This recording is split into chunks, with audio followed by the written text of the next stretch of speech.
Belgium एक ऐसा देश जो चॉकलेट, बियर और कॉमिक्स के लिए तो मशहूर है ही। लेकिन क्या ये जानते हैं कि ये छोटा सा यूरोपीय देश दुनिया के कुछ सबसे अजीबोगरीब रिकॉर्ड भी अपने नाम रखता है? तो चलिए आज हम इसी विरोधाभासों से भरे देश की कहानी में गोता लगाते हैं। जरा सोचकर देखिए, मतलब करीब करीब 2 साल तक देश में कोई चुनी हुई राष्ट्रीय सरकार ही न हो। बेल्जियम ने ये कमाल कर दिखाया है। तो सवाल ये उठता है कि आखिर ये मुमकिन कैसे हुआ और देश चला कैसे। और ये जो राजनीतिक पहेली है ना, ये तो बेल्जियम के उन कई विरोधाभासों में से बस पहली है जो इस देश को इतना ज्यादा अनोखा बनाती हैं।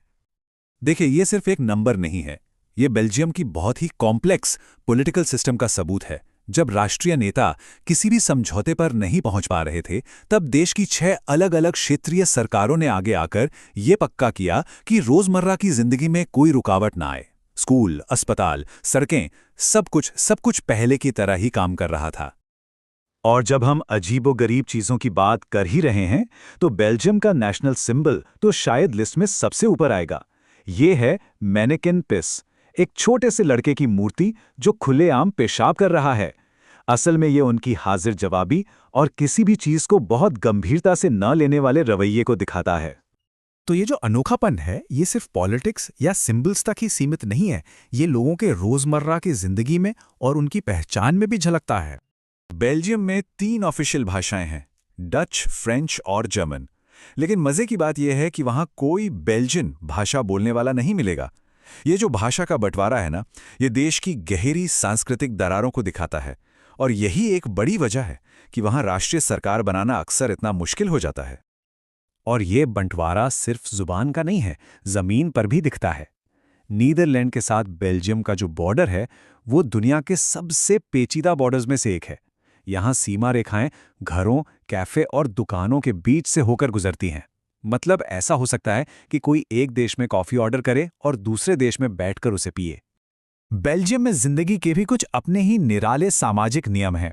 जैसे वहां के हाईवे रात में इतने ज्यादा रोशन होते हैं कि उन्हें अंतरिक्ष से भी देखा जा सकता है, और हेडलाइट्स की तो जरूरत ही कम पड़ती है। वहीं दूसरी तरफ बच्चों के सामने पैसे की बात करना बहुत ही बुरा माना जाता है। तो इन सब अजीब बातों के बावजूद एक बात तो पक्की है, बेल्जियम के लोग जिंदगी को भरपूर जीना जानते हैं। उनके अपने जुनून हैं और जीने की अपनी ही प्राथमिकताएं हैं। वहाँ एक बहुत पुरानी कहावत है जो उनके जीवन के एक बहुत ज़रूरी पहलू को दर्शाती है। हर कोई पेट में ईंट लेकर पैदा होता है। तो इस कहावत का मतलब क्या है? इसका सीधा सा मतलब है कि वहां के लोगों में अपना घर बनाने या खरीदने का एक गहरा जुनून है। जैसे ही वे कमाना शुरू करते हैं, उनका पहला और सबसे बड़ा सपना अपना एक घर होना होता है। शायद एक बटे हुए देश में ये उन्हें स्थिरता की भावना देता है। लोगों का ये जुनून सिर्फ घर बनाने तक ही नहीं रुकता।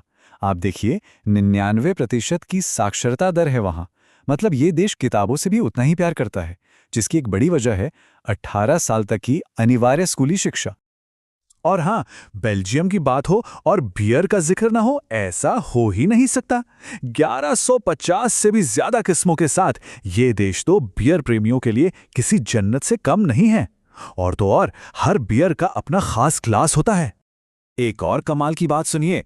एक सर्वे के मुताबिक करीब 90% बेल्जियम के लोगों का सपना है कि वे 50 की उम्र में रिटायर होकर अपना एक छोटा सा बार खोलें। ये बियर के प्रति उनके लगाव को एक बिल्कुल नए ही लेवल पर ले जाता है। तो ये तो हुई देश के अंदर की अनोखी बातें, लेकिन अपनी सीमाओं के अलावा इस छोटे से देश ने दुनिया पर भी एक बहुत गहरी और अक्सर हैरान कर देने वाली छाप छोड़ी है। अच्छा, अब एक ऐसे खाने की बात करते हैं जिसे पूरी दुनिया पसंद करती है, फ्रेंच फ्राइज। लेकिन क्या ये वाकई में फ्रेंच है? बिल्कुल नहीं। नाम में भले ही फ्रेंच हो, लेकिन फ्रेंच फ्राइज का आविष्कार बेल्जियम में हुआ था।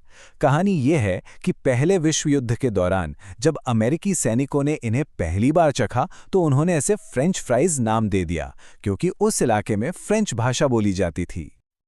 और यहाँ एक और फैक्ट है जो शायद हैरान कर दे।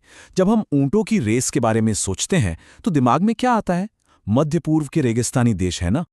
लेकिन संगठित ऊंट दौड़ का खेल एक स्पोर्ट की तरह असल में 2006 में बेल्जियम में शुरू हुआ था। बेल्जियम कैमल ग्रैंड प्रिक्स अब एक सालाना इवेंट बन चुका है जो दुनिया भर के प्रतियोगियों को अपनी ओर खींचता है। बेल्जियम ने दुनिया पर और भी कई तरीकों से असर डाला है। ये क्लस्टर बमों पर बैन लगाने वाला पहला देश था। यहाँ दुनिया के जाने माने मूर्तिकला उत्सव होते हैं और हाँ, दुनिया की कुछ सबसे बेहतरीन चॉकलेट भी यहीं बनती हैं। तो आखिर ये विरोधाभासों से भरा देश हमें क्या सिखाता है? शायद यही कि जटिलता और थोड़ी सी विचित्रता असल में किसी देश को कमजोर नहीं बल्कि और भी ज्यादा अनोखा और मजबूत बना सकती है। बेल्जियम हमें दिखाता है कि सफल होने के लिए हमेशा एक ही ढर्रे पे चलना जरूरी नहीं है।